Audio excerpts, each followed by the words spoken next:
Hola, hola. En breve vamos a dar inicio a este conversatorio podcastero, mientras vamos a esperar a que se unan las personas participantes, que son en realidad todas las personas que quieran interactuar y que se unan a este Twitter o X Spaces. Entonces voy a dar un minuto más en lo que se conectan y comenzamos.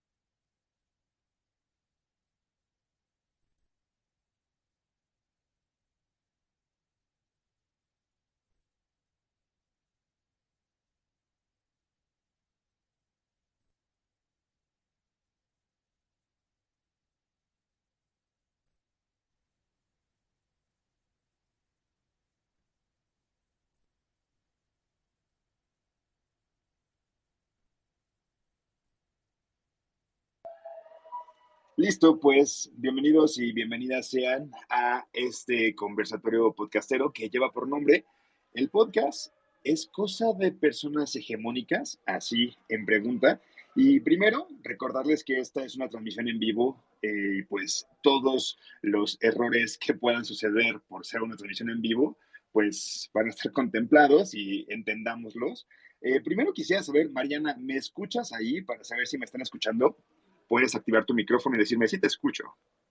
Sí, te escucho. Ah, perfecto.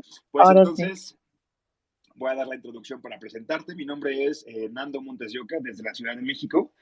Voy a estar como staff del equipo de podcasteros. Por cualquier problema que pueda surgir, lo pueden solucionar conmigo. Incluso ustedes como hablantes pueden mandarme un mensaje directo y yo trataré de contestarles en dado caso de que tengan alguna duda.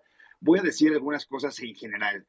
Recordarles que queremos agradecerles por unirse a esta conversación. Nos encanta tenerles aquí. Esperemos que disfruten la discusión que vamos a tener.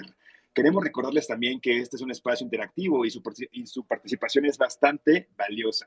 Si desean compartir sus opiniones, preguntas o comentarios, pueden abrir los micrófonos. Sin embargo, siempre hay que ser conscientes del tiempo y la duración de sus intervenciones. Entonces, yo solamente voy a presentar a la moderadora de este Twitter Spaces. Le voy a decir Twitter Spaces porque la verdad es que no nos sacamos de la cabeza que sigue llamándose Twitter, ¿verdad? Pero sabemos que también se llama X. Y bueno, voy a darle la palabra a Mariana Bacaro, que es comunicadora y directora. Desarrolla proyectos con perspectivas de género y derecho. Directora y editora de Podcasteros, una comunidad iberoamericana de productores de podcast de habla hispana. También es productora de podcast independiente. Mariana va a ser la moderadora, ella se va a encargar de presentar a nuestras personas invitadas y ya saben, a todas a todas y a todos les di como una función de hablante y si alguien más quiere colaborar puede abrir su micrófono. Mariana, te cedo la conversación. Bueno, muchas gracias, Nando. Y gracias a quienes están acá. Queremos ser puntuales, así que vamos a arrancar. La verdad es que, bueno, les quiero dar por un lado la bienvenida a todos. Como decía Nando, esta es la primera conversación de 3 que proponemos para celebrar el mes del Día Internacional del Podcast, que es septiembre. Vamos a tener una conversación más el jueves que viene, que es 21, y otra el 29 de septiembre. La idea, si bien hay invitades que ahora voy a pasar a presentarlos y presentarlas y presentarles, me quedo corta si uso un solo género, es que todos y todas puedan hablar. Así que esto no se trata de un panel donde hay personas autorizadas o que pueden contar sus experiencias, sino más bien queremos que sea una conversación eh, nuestra, de la comunidad, sobre temas de los que tal vez no solemos hablar y creemos que están ahí presentes y está bueno ponerlos sobre la mesa. Así que, como les decía Nando, pueden abrir su micrófono si están con sus teléfonos.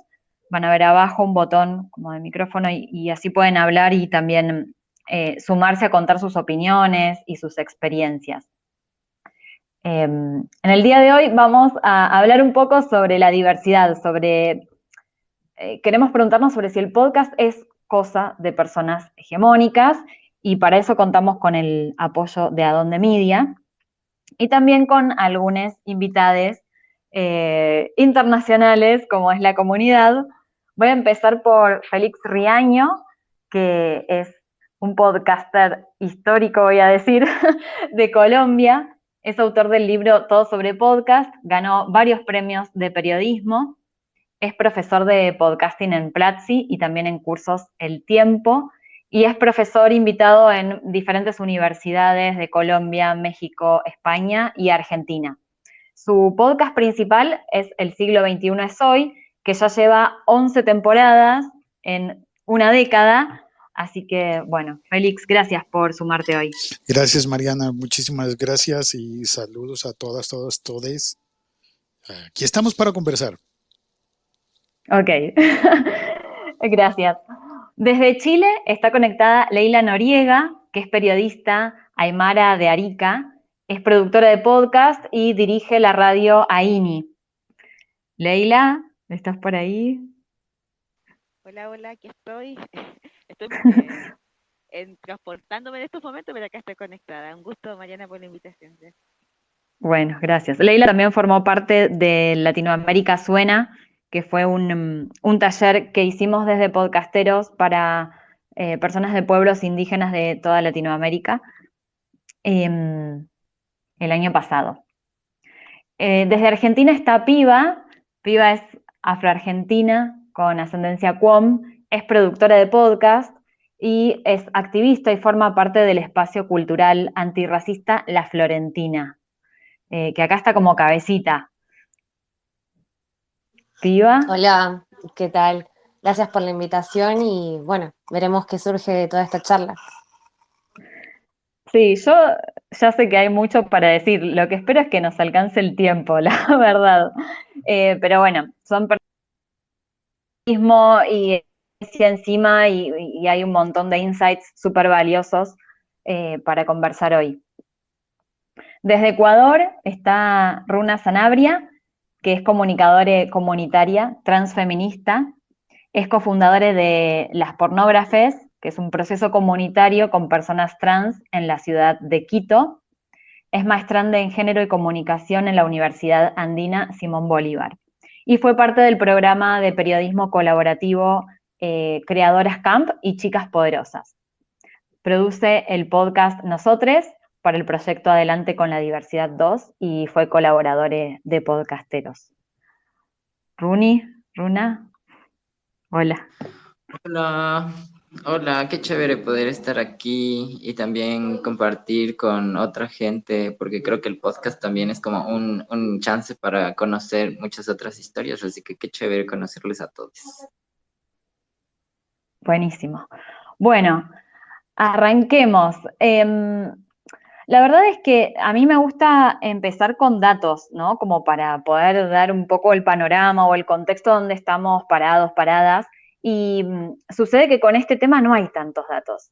El podcast solemos decir que es un medio democrático, ¿no? En comparación a otros medios de comunicación, porque con un teléfono y conexión a internet podés producir y subir un podcast, pero sabemos poco del perfil de quienes están produciendo, ¿no? Tomando un dato que incluimos en la última encuesta POD, que en las ediciones anteriores no estaba, le preguntamos a las personas que eran oyentes de podcast si también producían. Y un 28% nos dijo que sí, que también producía además de escuchar. Y ese porcentaje resulta que, a diferencia de la mayoría de las personas que contestó a la encuesta, que eran más o menos mitad varones, mitad mujeres, acá ya vemos que aparecen más varones que mujeres, más del 60% de quienes producen, según la encuesta, de las personas que contestaron la encuesta son varones, de 25 a 45 años, y casi el 80% de esas personas tiene grado universitario, inclusive posgrado, ¿no? Y hay como una idea de quienes están haciendo podcast son personas que están en grandes ciudades, con niveles de estudio altos. Y en este contexto, creo que vale preguntarnos si el podcast es cosa de personas hegemónicas o no. ¿Cómo lo ven ustedes?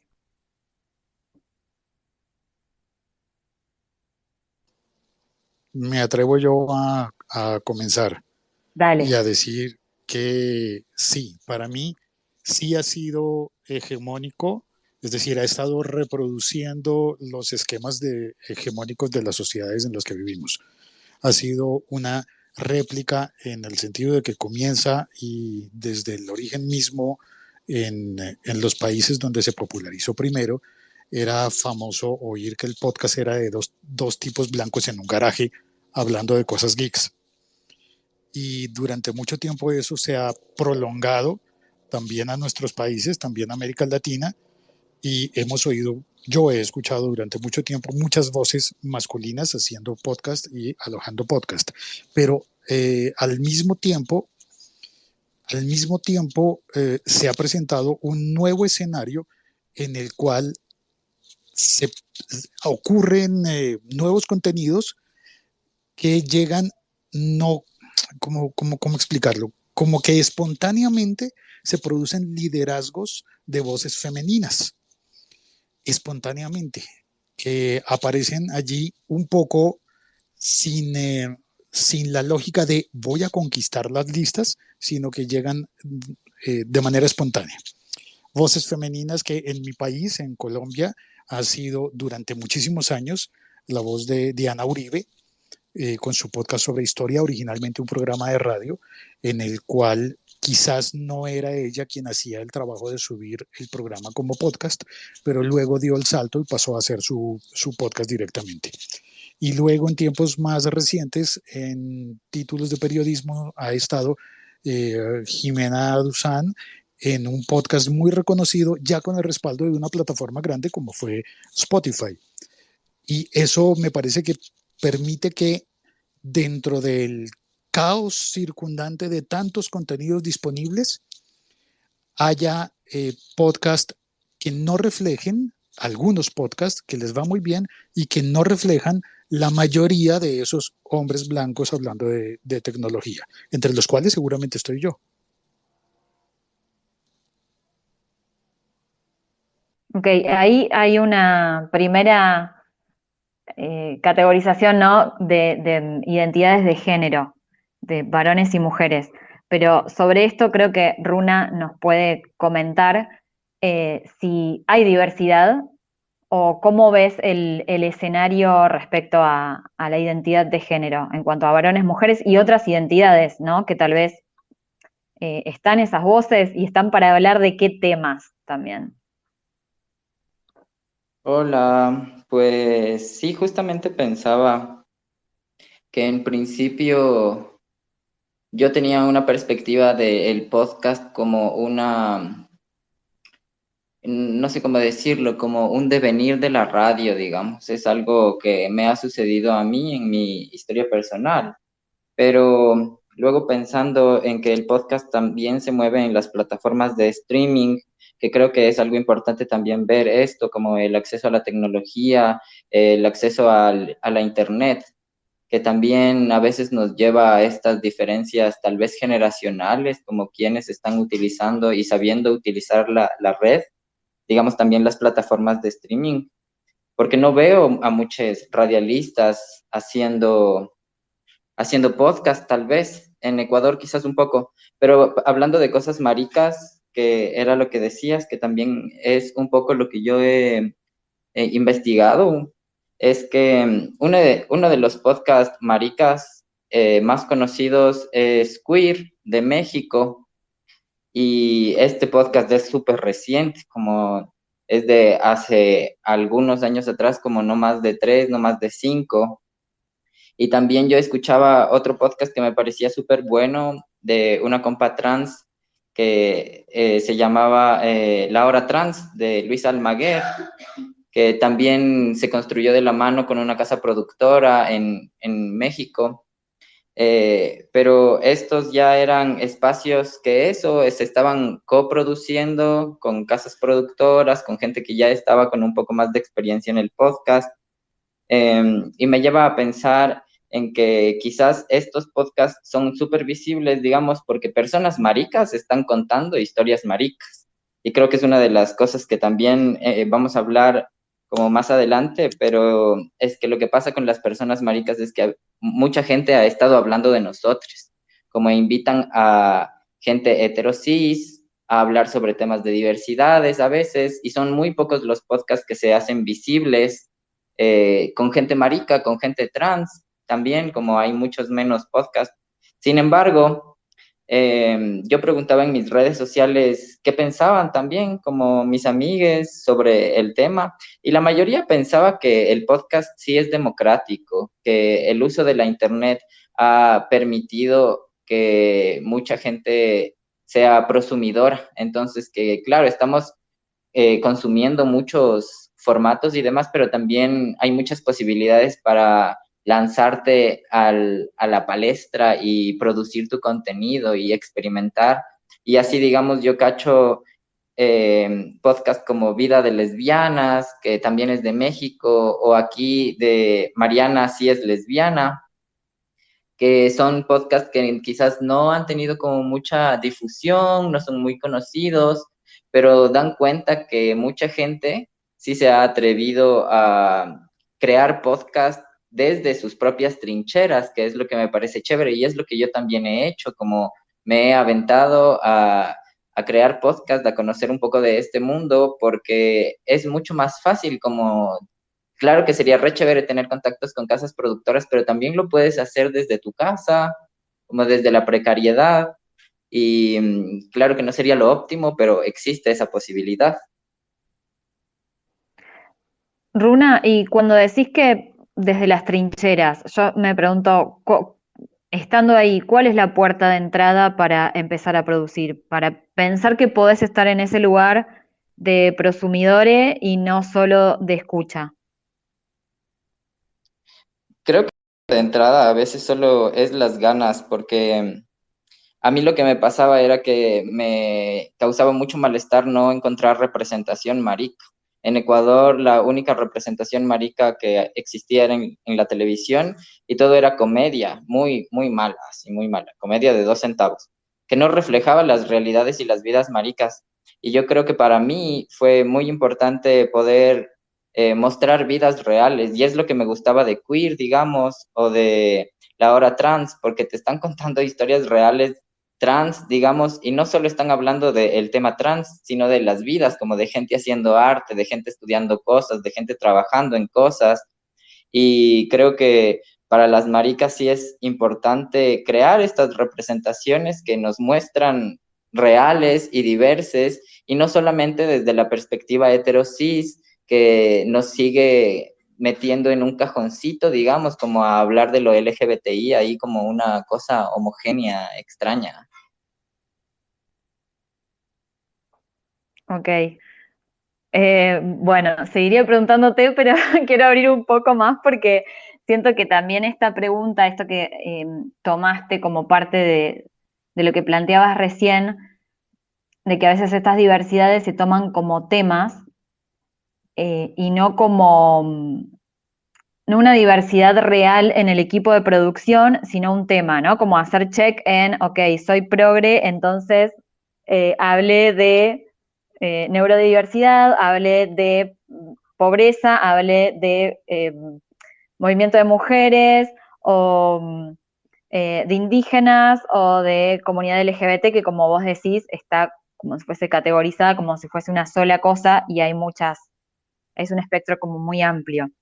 Entonces, les pregunto a los cuatro y a quienes están acá escuchando también, eh, ¿creen que es lo mismo esto de hablar como de la diversidad como un tema o hacer un podcast que sea diverso? ¿Y qué significa hacer un podcast que sea diverso?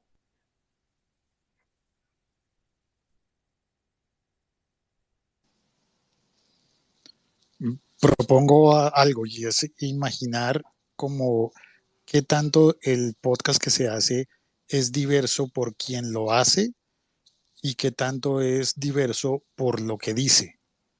En algunos casos, como que podríamos decir que eh, algunas personas del establishment intentan abordar temas diversos, pero siguen reteniendo el derecho, el uso del micrófono.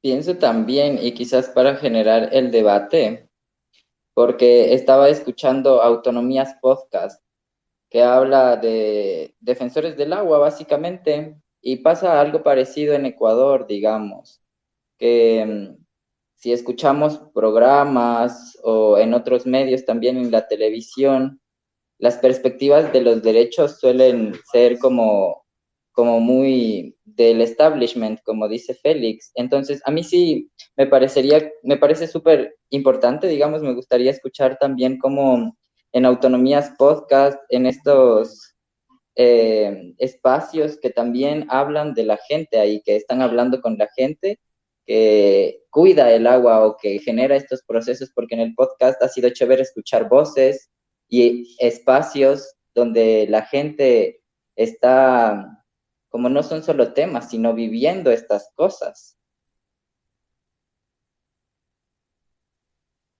Sobre esto, quiero preguntarle a Leila, que también dirige una radio, ¿qué hace falta para que escuchemos voces diversas? ¿Cuáles son las barreras con las que se encuentran las personas no hegemónicas, digamos, a la hora de producir? Hola, mira, lamentablemente a Félix no le escucho nada a lo que no sé si es algún tema de conexión, no sé. A Runa sí le logro escuchar, escuché sus comentarios. Bueno, primero mencionar que sí podríamos decir que los podcasts son cosas de personas hegemónicas, ¿no? Principalmente por el acceso a la conectividad, ¿no? Pero en sí es como algo hasta dicotómico, porque por algún lado nos permite a algunos acceder para difundir en otros espacios y a otros no les permite acceder. No olvidemos que la, que el acceso, existe una gran brecha al acceso a la conectividad generalmente en Latinoamérica y sobre todo para las poblaciones indígenas y que quedó súper patente en la pandemia.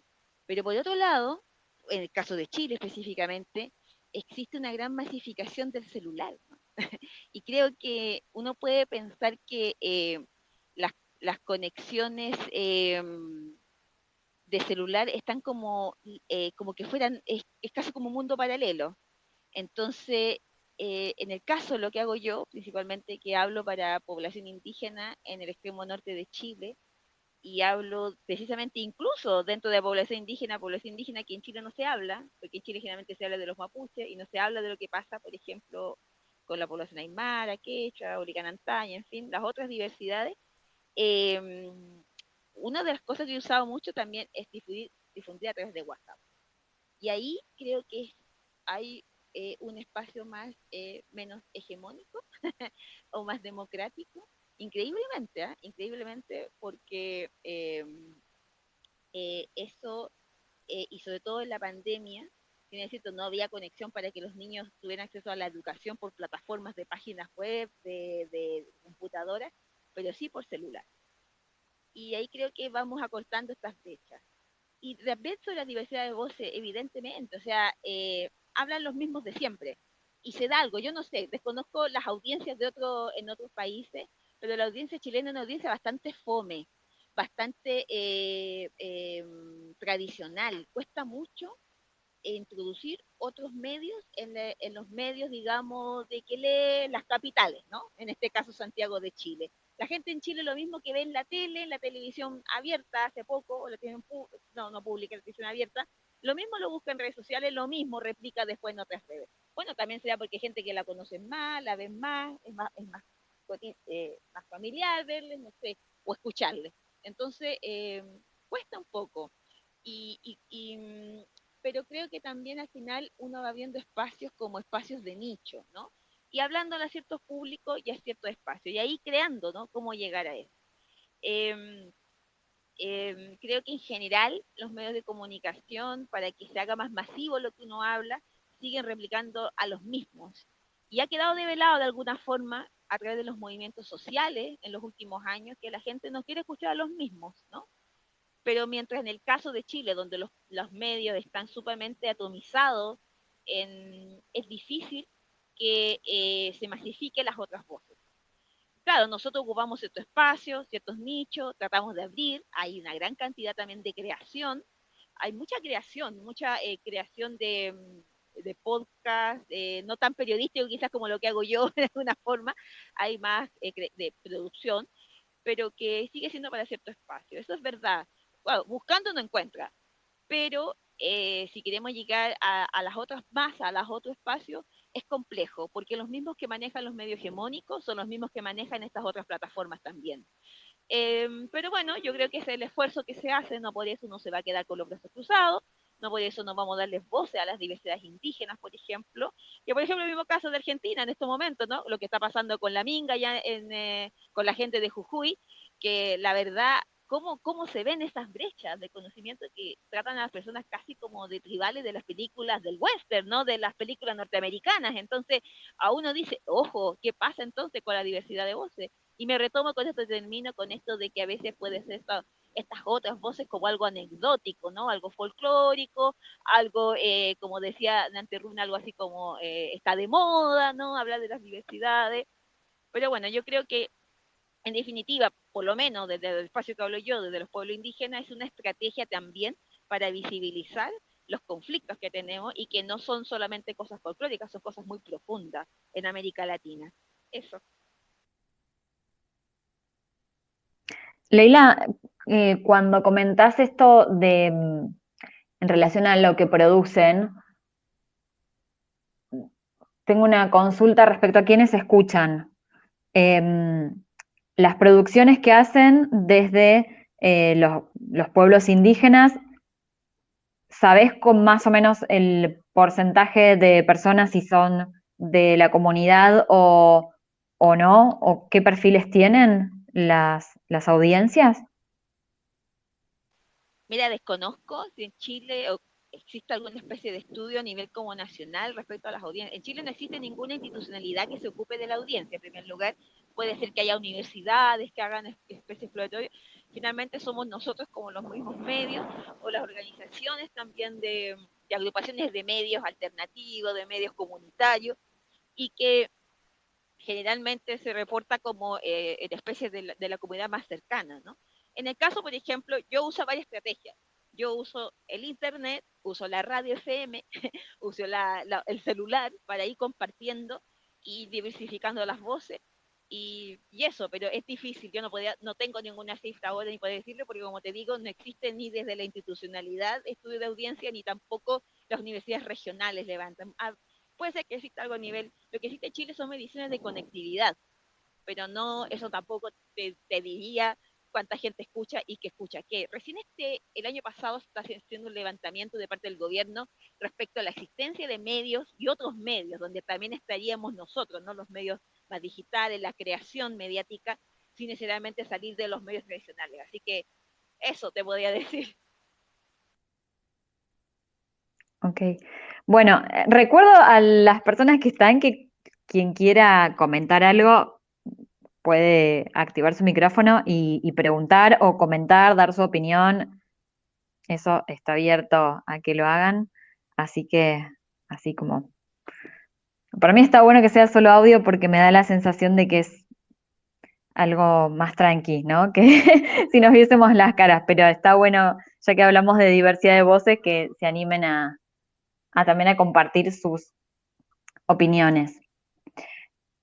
Algo que hablamos hace poco con Félix y también con Piva es que uno de los grandes temas de quienes producen podcast es la monetización.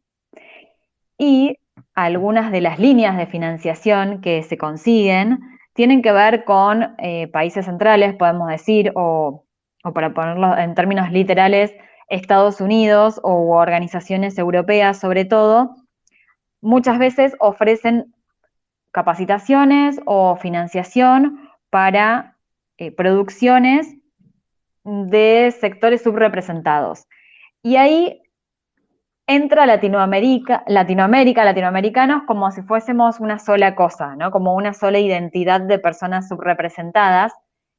Y, y mi pregunta tiene que ver, en este caso, con que si podemos hablar de una identidad latinoamericana como si fuese algo que existe y que es homogéneo, cuando a la interna vemos que hay diferencias, ¿no? Y quiénes consiguen finalmente estas líneas de financiación, que tal vez sí para una mirada estadounidense son subrepresentadas, pero para las miradas del país de pertenencia de esa persona, bueno, tal vez está en una posición bastante privilegiada. Piva, con vos hablé algo de esto que tenía que ver con la identidad latinoamericana que me parece que estaría bueno compartir. Bueno, la verdad que si nos ponemos a pensar un poquito y a sentirlo, si en un país hay muchas culturas, por más que se comparta, por ejemplo, en lo argentino, hablando de cultura argentina, se habla del mate, de ese tipo de tradición, hay un montón de naciones también dentro de la misma Argentina. Las naciones indígenas de por sí son autónomas mayoritariamente a la hora de hablar de identificarse por lo que son. Son naciones dentro de otra nación, por eso también, como en Bolivia se habla de plurinacionalidad y pluriculturalidad, habitan todos los países. Entonces, en un continente es obvio que no va a haber una cultura que nos represente como tal. Si se busca homogenizar todas las culturas en una, se pierden y además se hace con el propósito de, digamos, como de que las personas no se logren identificar realmente con la etnia a la que pertenecen o con la raza con la que se identifican, hablando de raza como construcción social y no desde un lado biológico, porque sabemos que no existe. Eh, es, es raro escuchar que se piensa que todos los latinos somos iguales. Es como un estereotipo bastante yankee que incluso lo podemos portar nosotros, nosotras y nosotros mismos, mismas y mismes. Porque decir, ay, bueno, somos todos hermanos latinoamericanos, pero no compartimos las mismas cosas, no compartimos las mismas vivencias, pueden asemejarse, podemos tener similitudes, pero jamás van a ser iguales. Y eso para el afuera, por eso es como que cuando se tira como una porción de torta para lo que es esta patria grande de Latinoamérica, se los da a los mismos sectores de siempre, a los sectores que no les cuesta.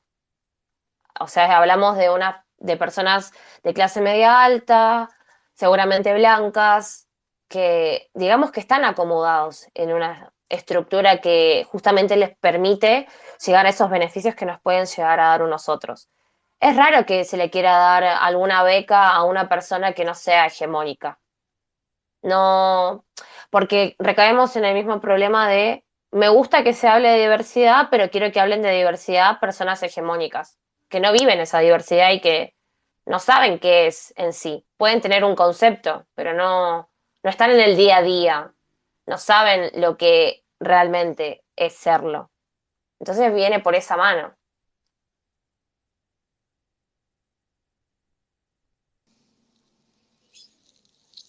Yo siento algo muy, muy parecido a lo que cuenta Piva. Creo que el solo hecho de que en muchas ocasiones estemos hablando de becas que se entregan por instituciones de los Estados Unidos, como pensemos, por ejemplo, las becas de PRX con Google, y que tienen que ejecutarse concursos hechos en los Estados Unidos, hablados en inglés, ya ahí hay un filtro enorme que hace que estemos pensando que el ser latino es una minoría, pero dentro de los Estados Unidos.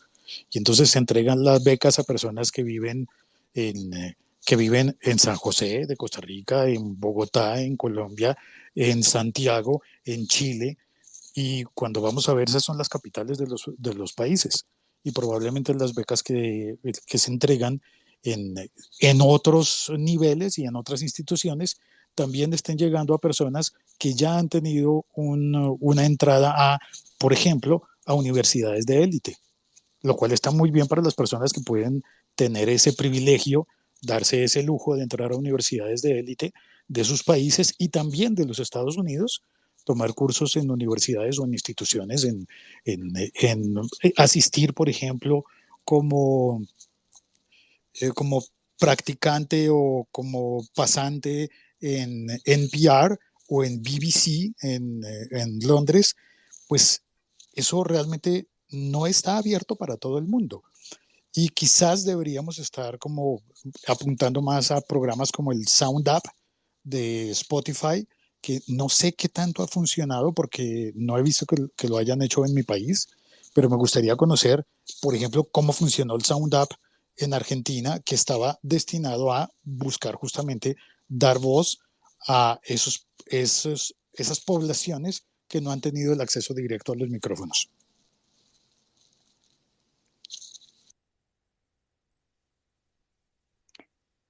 Sí, bueno, primero abro la pregunta para todos eh, con respecto a cómo ven este tema, si creen que hay diversidad o no, y que piensen en los podcasts que suelen escuchar y qué imaginan que hay del otro lado, cómo se imaginan a esas personas que están escuchando, qué características tiene, si pertenecen a lo hegemónico o no.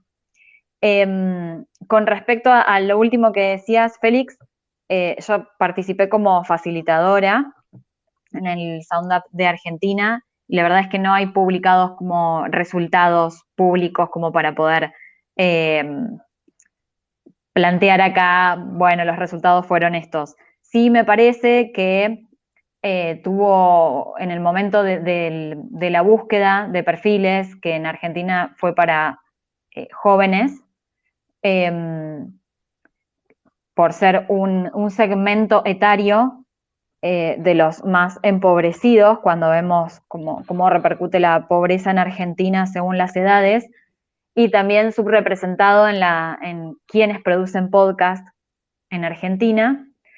A mí me sorprendió la cantidad de personas que aplicaron y qué es lo que contaba cada persona de por qué quería aplicar, y una de las preguntas era si se sentían representadas en los medios, y la inmensa mayoría planteaba que no, como para tener un primer panorama eh, de lo que fue esa capacitación.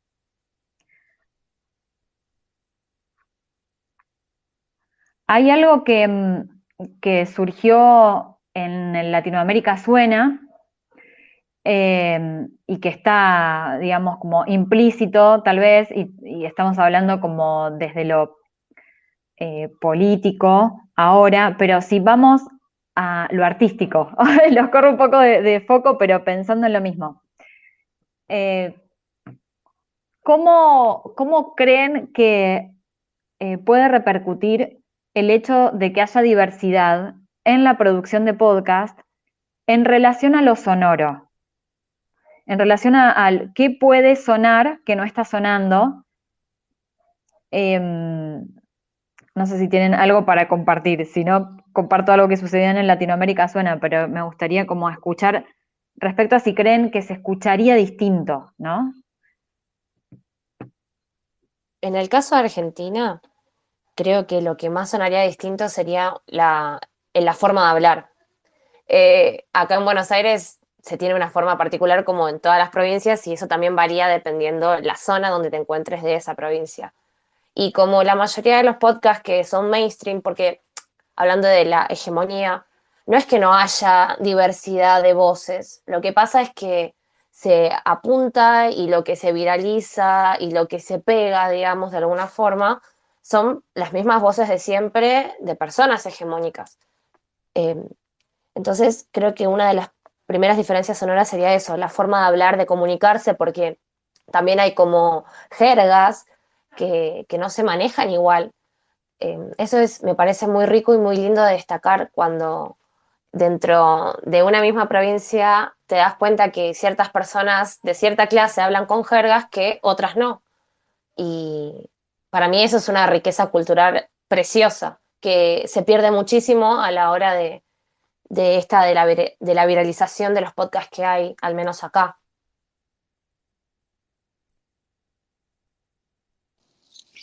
Yo Me podría gustó. mencionar, perdona, adelante, sigue Runa. Sí. Me gustó esta cosa de quienes escuchamos, como dar una lectura a esto de quienes escuchamos, porque digamos en Ecuador hay sí ya algunos podcasts, pero ha habido un inicio reciente, digamos, los medios, por ejemplo, están sumándose recién a hacer podcast. Hay uno que está produciéndose ahora mismo que se llama Calzoncillo Quitado, que tiene un formato más periodístico, digamos, de entrevista también. Y menciono esto del formato porque creo que también es parte de los lenguajes que escuchamos. También hay otro que se llama Oreja Peluda, y estos dos que menciono hablan de temas de masculinidades, por ejemplo. Uno de medios y Oreja Peluda se hace más asociado a organizaciones sociales, que también es de entrevistas, sí, pero quizás genera una narrativa como ya una historia que se cuenta, que es algo que sucede en el podcast. Y lo que yo voy viendo, porque quizás no hemos escuchado de muchos lugares de financiamiento, estas líneas de financiamiento de las que hablabas, Mariana, aquí en el Ecuador, sino es con quién se produce, con quienes tiene cercanía, y a la final creo que el podcast sí es una comunidad. Yo he aprendido también muchísimo, digamos, con podcasteros, con toda la gente que he podido conocer e investigar. Y cacho o entiendo que hay la primera productora de podcast en el Ecuador que se llama Tripea, que esto también ha sido un espacio donde se han difundido algunos podcasts o algunos intentos anteriores de producciones que se estaban difundiendo en redes sociales, pero que terminaron deviniendo en podcast. Y entonces luego pienso en otros formatos, digamos, como hay Invasión Marica, que es un podcast súper creativo porque la narrativa es un poco ficcional al principio, te cuenta como una invasión extraterrestre que viene en cuerpas maricas, trabas, a básicamente homosexualizar la existencia y te van contando un poco de historias maricas. Y luego ya saliéndome de Ecuador, pienso en un podcast súper interesante, igual marica, que se llama Sin Calzón. Es con Z como un fanzine sin calzón, que cuenta historias de cruising. Entonces te va narrando cómo haces el cruising, cómo huele todo, cómo se siente todo, los lugares a donde estás. Y creo que estos lenguajes de los que hablábamos, quizás en Ecuador y en los podcasts que yo he escuchado, no están como muy asociados a líneas de financiamiento o a casas productoras muy grandes. En Ecuador es algo que está apareciendo, pero digamos, en el mundo marica he visto que es mucho desde la autogestión, es como este de Sin Calzón es una maravilla porque es incluso hasta excitante escuchar esto, como está tan cerca de tu oído y te está contando todo lo que está haciendo en los baños, digamos, o lo que hizo en sus viajes. Y me parece que esta narrativa es tan cercana y tan real también, tan explícita, que te va llegando y pienso en eso a propósito de los lenguajes, son como los podcasts que me han llegado, como que me hacen sentir cosas también.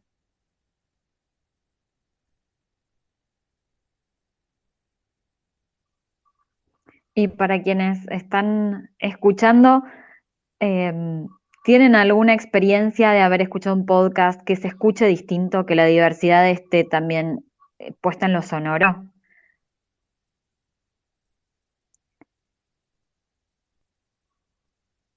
Voy a dar un ejemplo que a mí me sorprendió bastante eh, respecto a cómo usar los efectos de sonido eh, en relación a los pueblos indígenas, ¿no? Que tal vez desde un lugar más hegemónico, si tiene que sonar un ambiente natural, vamos a una librería y buscamos pájaros, canto de pájaros, y elegimos alguno que nos convenza y ya, listo, se suma a algún que otro efecto de sonido y hace las veces de una persona que está en un espacio abierto, en la naturaleza. Y durante el Latinoamérica Suena, una de las cosas que descubrí o que aprendí es que el sonido de la naturaleza es presencia de ese ser y que no daba lo mismo un pájaro u otro y que no daba lo, o sea, que había una decodificación mucho más fina de qué pájaro estaba sonando, a qué lugar pertenece ese pájaro y si el canto que tiene ese pájaro en primavera varía del canto que tiene en invierno o de día o de noche, era algo que también daba información a la audiencia.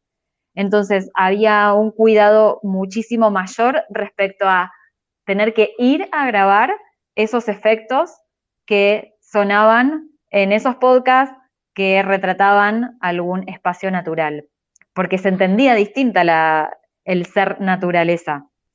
Entonces, desde ese lugar también, o desde las lenguas que podemos escuchar, si siempre escuchamos español o castellano o escuchamos algo más, si tienen alguna perlita así para compartir de la sonoridad diversa ahora.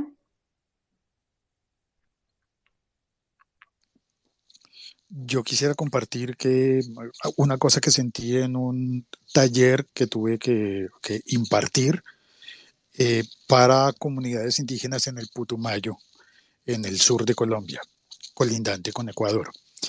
Y es que yo sentí en ese momento mi misión aquí como tallerista para explicar cómo se hace un podcast tendría que repensarse porque yo no tengo nada que decir ni nada que sugerir con respecto a los formatos para personas que, por ejemplo, hablan en una lengua que no es la misma que yo hablo y que de hecho yo no entiendo, cuya sintaxis no domino, no manejo. ¿Y cómo podría yo llegar a hablar de storytelling con cosas aprendidas de los modelos de Ira Glass, contárselo a una persona que vive en el Putumayo y que habla otra lengua? Sentí en ese momento que más bien deberíamos solamente desde las ciudades capitales contribuir al acceso a la tecnología y punto. Y el acceso a la tecnología se ha hecho más fácil en la medida que hay teléfonos inteligentes que pueden ayudarnos a instalar una aplicación y publicar un podcast, pero a la vez la cruel realidad de las regiones de Colombia y posiblemente de muchos otros países en América Latina es que en las zonas rurales muchas veces no hay internet. Y eso es una barrera enorme.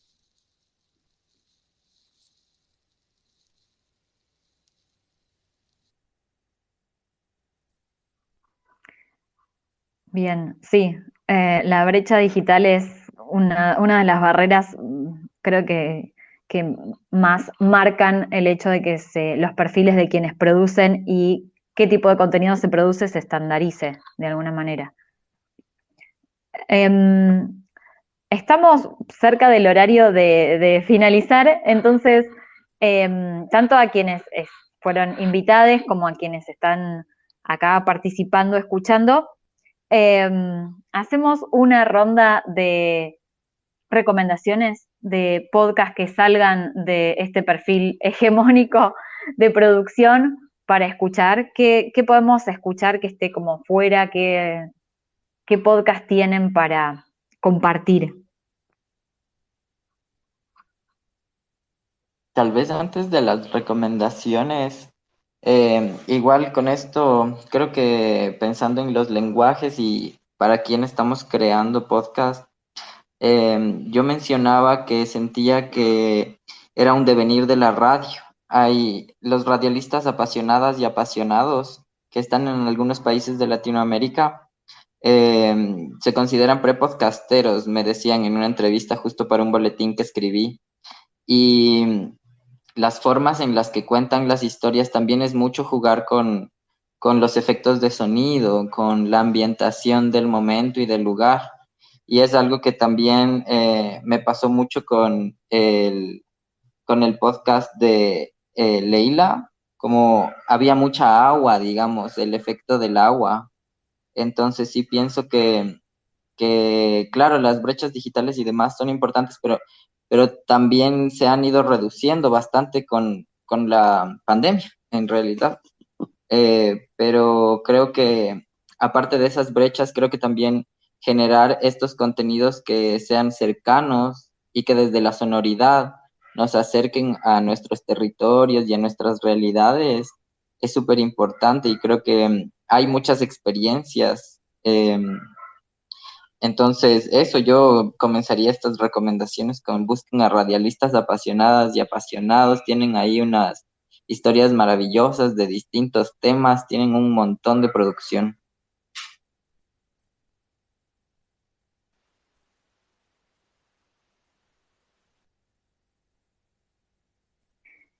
Sí, recién me di cuenta que había unas que tenía que aprobar algunas personas para que puedan hablar, así que si quedó algo en el tintero de quienes solicitaron hablar, bueno, pueden comentar sobre el podcast Leila. recomendado o lo que quieran. Sí, Leila. Sí, disculpe, es que estaba moviéndome, entonces parece que perdí la conexión. No, mira, solamente que, eh, claro, recomendaciones. Bueno, yo me sumo, por fin pude escuchar algo a Félix hablando. Yo creo que también hay que, así como se habla de descolonizar, también hay que descolonizar las prácticas, ¿no? Y no solamente eso tiene que ver con los pueblos indígenas, en realidad yo creo que un gran aporte que hace el podcast es precisamente descolonizar la palabra. Es decir, que otras personas que no necesariamente están desde ciertos espacios puedan producir, sino también otros, ¿no? Y de repente hay ciertas pretensiones, ¿no? Hay personas que dicen como que tienes que hablar bien, y ahí va todo este tema de los lenguajes, los idiomas, hay todas estas cosas como que restringir el acceso, ¿no?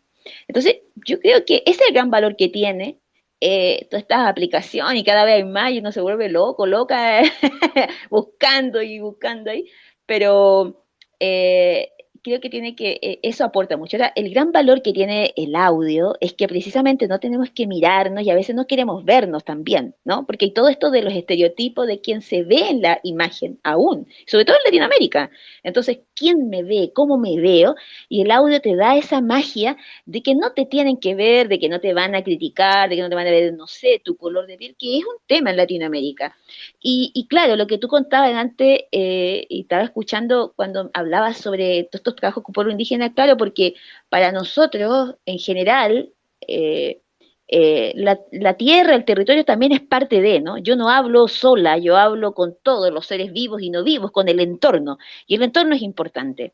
Y yo quería en estas recomendaciones también yo hago algo que es como, en realidad es como parte de estrategia, porque ¿qué pienso yo? ¿No? Nosotros pensamos, los pueblos indígenas estamos lejos y así como diferentes espacios, lejos de acceder a otros espacios, aunque sean pequeños, pero va a resonar algo, ¿no? A alguien lo va a escuchar y a alguien lo va a tomar y a alguien vamos a llegar.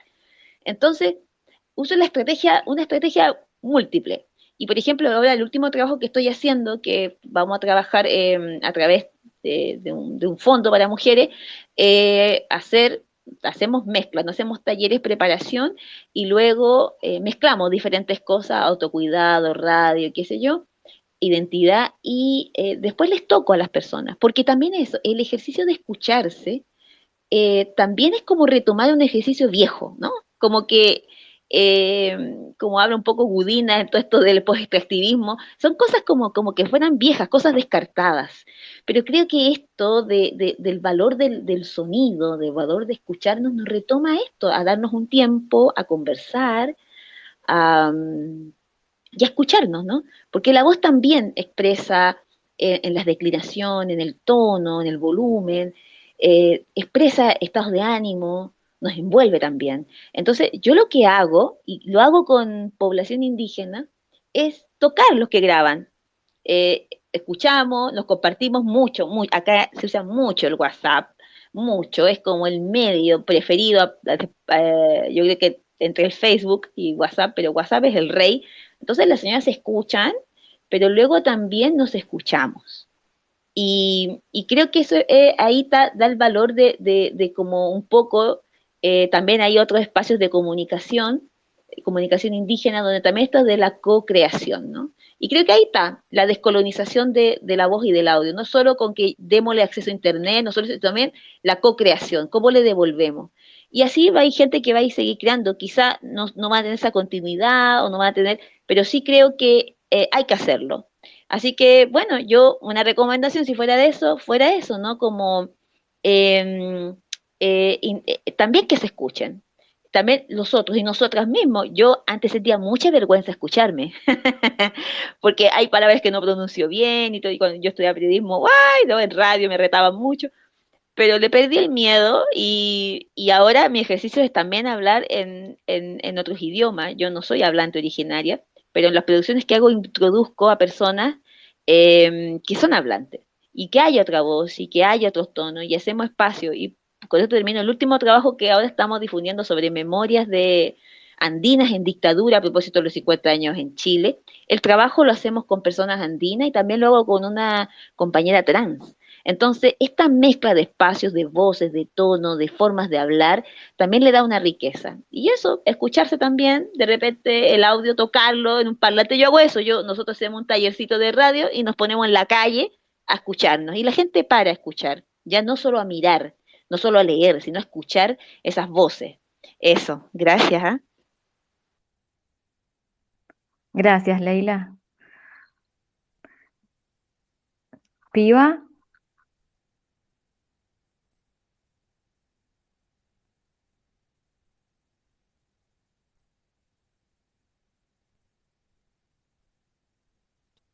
Ay, no sé si Disculpen que Piva me estás. había Ahí trabado un va. poco el internet. Ah. Ah, ok, ok. ¿Tenés alguna recomendación para para escuchar algo no hegemónico? Sí, tengo una de una compañera antirracista también, que lo hace junto a otro chico que es perteneciente a la Nación QAM. Es un podcast que habla de racismo, pero desde su perspectiva como personas eh, no blancas. La verdad que me parece muy bueno, si bien es muy casero, justamente porque no tienen ni las herramientas, ni todo un equipo profesional, ni técnicas. Es muy lindo de escuchar, donde si no sos una persona blanca te podés sentir muy identificada. Y se llama Guaira y Mainumbi. Así que nada, eso es una de mis recomendaciones.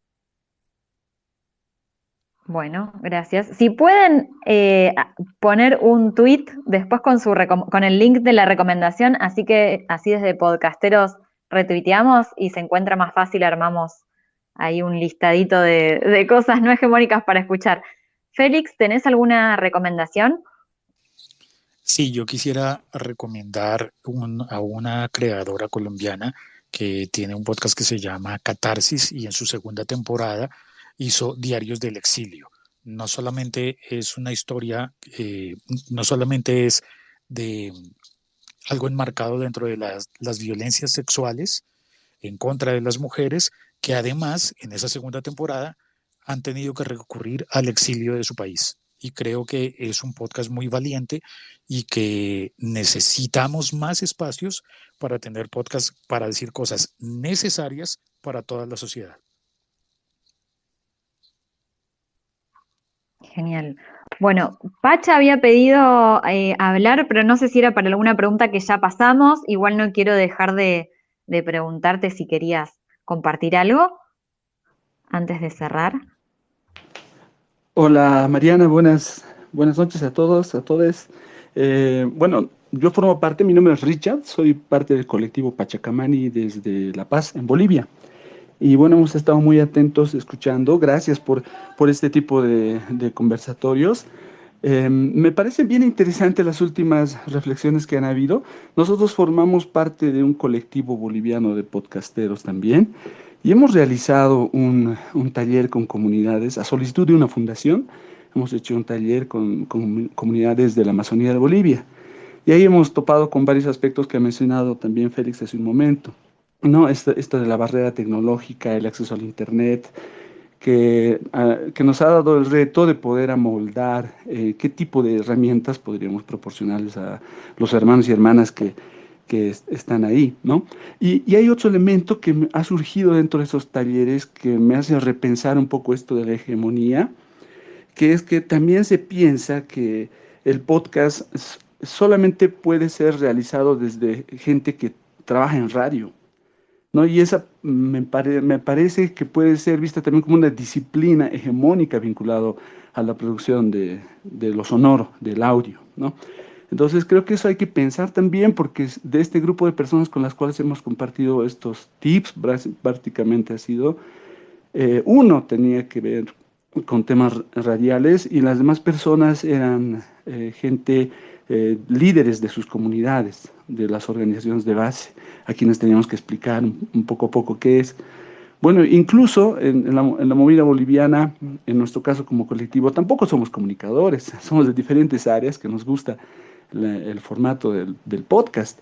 Y creo que ese es un punto que a veces hay que tomarlo nomás en cuenta, que el podcast tiene esa versatilidad que no se apoya estrictamente en cierta disciplina, en este caso como la comunicación. No son ciertos criterios, como lo ha mencionado Félix también, que podemos aconsejar, sugerir en estos niveles que hablamos de diversidad, además de género, cultural. Entonces hay que empezar a mostrar el potencial del podcast como una herramienta de comunicación. Y eso nos lleva a otra pregunta que también nos hemos hecho en ese taller. Era, ¿a quién nos dirigimos? Y no es esta clásica pregunta que los podcasteros y podcasteras nos hacemos, sino eso implica de qué manera comunicamos si somos un nicho, una cultura, un sector social específico, si hacemos nuestro podcast sabiendo que incluso nuestra propia comunidad por temas de internet no va a poder escucharlo. Entonces tendríamos que pensar que eso lo va a escuchar gente que no es de nuestra comunidad. Y tendríamos que combinar, además de la Aymara, en el caso de nuestro colectivo, tenemos comunidad Aymara también, o la comunidad de Ceja, Ayoreo, con lo que hemos trabajado. No necesariamente tendrían que hablar solamente en su propio idioma, sino también combinarlo con el castellano, porque es una especie de compartir quiénes somos con afuera, ¿no? Porque todos los demás tienen que conocer un poco de dónde viene esta cultura, estas voces de las cuales hacían referencia. Y para no prolongarme más, nos sorprendió, bueno, ni tan sorpresa, que la mayoría de estas comunidades de la Amazonía tenían acceso a lo que dijo la compañera de Chile, que es WhatsApp, por un lado, y YouTube, ¿no? O sea, su intención era más estar en estas plataformas que eran un nexo con los jóvenes también y las personas adultas de quien viene el saber, el conocimiento, y no tanto las plataformas del podcast que nosotros muchas veces pensamos ocupar, ¿no? Entonces, todos esos elementos creo que son necesarios ir repensando para salir de esta hegemonía del mainstream que a veces nos colocamos. Y cuando pensamos que el podcast más bien puede ser una herramienta que nos fortalezca en un nivel comunicativo, de saber conocernos entre todos, y además de la clásica monetización de la que siempre nos preocupamos. Bueno, y voy a hacer una listita y lo voy a colocar también de los podcasts con los cuales hemos trabajado y algunos que hacemos en el colectivo también que intentamos no colocar en esa línea también. Muchas gracias por la oportunidad. Gracias, Richard. Sí, sí, compartinos la lista. Yo ahora tengo ansiedad de ponerme a escuchar lo que compartan. Runa, ¿querías decir algo más y cerramos, te parece? Sí, en realidad como qué chévere escuchar como esta estrategia del WhatsApp, porque saben también desde las comunidades trans, y yo he hecho mucho trabajo comunitario, como con muchas putas, con gente trans que no necesariamente ha estudiado comunicación también. Yo a veces digo que mis prácticas ahí se dañan un poco por haber estudiado comunicación como desde el mainstream, pero creo que estas estrategias como lo del WhatsApp es una buena forma para difundir nuestro contenido y salir de las plataformas de streaming, porque digamos, si quiero que mis podcasts le escuche una señora de 60 años que no sabe de Spotify o de Apple Podcast o cosas así, pues el WhatsApp está maravilloso, pero quisiera acabar de compartirles esta lista que igual voy a hacer tweets, que es Trans Historias de Cuidado, un podcast de Perú que justamente habla de cómo las comunidades trans también cuidan y es como súper bonito también como llevarnos a las prácticas que vivimos y que están compartiéndose a través de la palabra y del podcast. Y por último, como nada, solo como que chévere escucharles a todos. Fue muy chévere escuchar a Leila, también a Pachacamani, creo que fue maravilloso. Y a todos en general, muchas gracias Félix y Cabecita. Y eso. Bueno, gracias a todos. Lo último es recordarles que esta conversación va a quedar grabada, así que si la quieren compartir, el miércoles de la semana que viene va a estar colgada en nuestro canal de YouTube, el canal de Podcasteros. Nos pueden seguir en los Podcasteros. Vamos ahí a compartir todos los podcasts que nos lleguen sobre y desde la diversidad para que podamos escuchar otras cosas también. Y el jueves que viene les dejo la invitación para el siguiente espacio, para la siguiente conversación, que va a rondar en torno a cuando decidimos que nuestros podcasts tienen que morir. Se llama Mi podcast debería morir y es esta decisión de terminar un proyecto. Va a haber compañeros desde Uruguay y desde Perú y va a estar Luen, que es de Perú también, siendo el host de esa conversación, que está en esta conversación también. Así que seguramente sigan apareciendo nuevas ideas en ese momento. Así que bueno, eso es todo. Nos pasamos un poquito, pero espero que les haya gustado. Si tienen algún feedback para darnos, pueden usar el hashtag conversatorio podcastero y nos comentan. Siempre está bueno intercambiar. Muchas gracias a todos.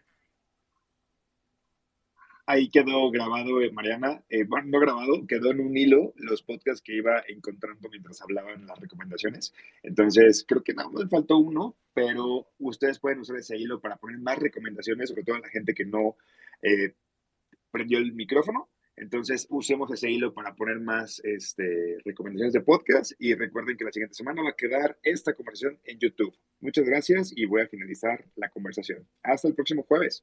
Chao. Chao. Chao. Chao, muchas gracias.